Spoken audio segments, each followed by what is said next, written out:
études aux Arts décoratifs de Paris, en scénographie. Et il se trouve que j'ai toujours été intéressée par le rapport à la nature, parce que justement mon mémoire d'études traitait de l'idée de fusion avec la nature.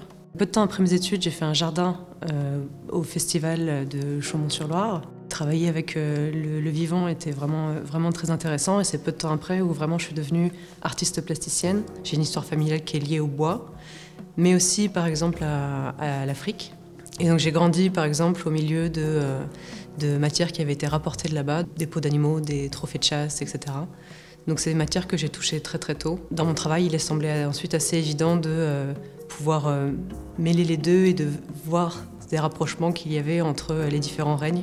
Le fait d'hybrider les matières permettait de s'échanger leurs propriétés et qu'une peau puisse devenir une sorte d'écorce ou de coque, ou que surtout un bois pouvait devenir un corps, une chair, des os. J'ai plusieurs pièces qui illustrent parfaitement ça, qui sont présentées du coup à Chaumont et qui explorent en fait plein de connexions possibles entre les deux règnes en fait.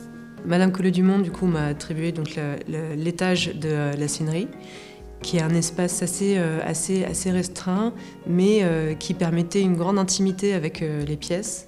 Et donc pour cette installation-là, j'ai choisi des pièces de petit format, et que j'appelle des possibilités, pour beaucoup, qui sont en fait du coup ces possibilités de rencontre entre l'animal et le végétal. Et on peut vraiment s'en approcher et les regarder de près comme un peu une étude derrière ces vitrines. Toutes les matières que j'utilise sont des matières récupérées. Ce sont des choses précieuses, ça venait d'être vivant, on ne peut pas les jeter comme ça.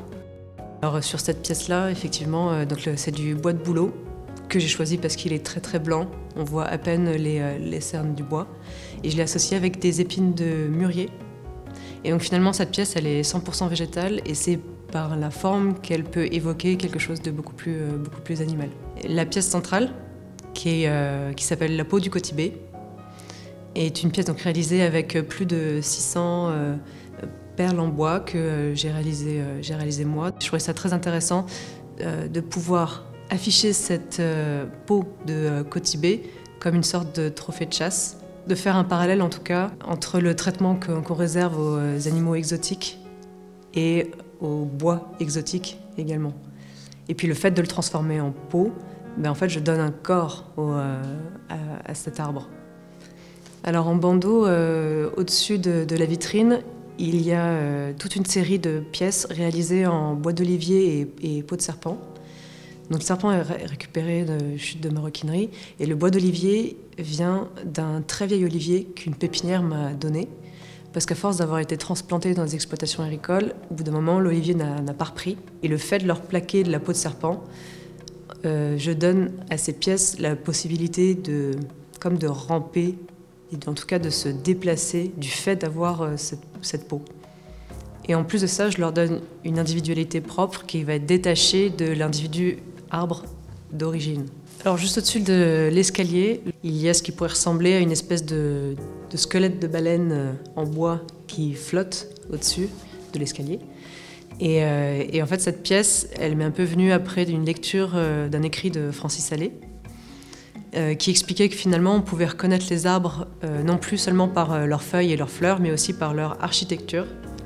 Et ce qui était assez intéressant, parce que parmi toutes les espèces d'arbres qui existent dans le monde, il n'y aurait que 24 architectures types recensées, ce qui est très peu. Et en fait, cette forme, à la manière de... Et en fait, il se trouve que le bois de thuya pousse naturellement avec les branches arquées. Et il a fallu très peu de transformation pour arriver à ce qui est l'architecture type de tout vertébré, qui est composée d'une colonne vertébrale et d'une cage thoracique.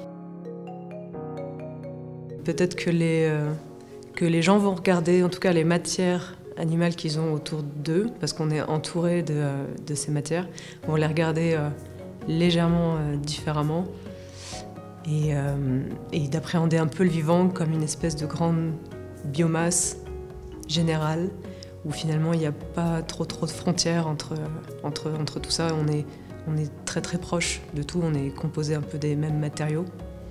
Et c'est ça qui est assez intéressant.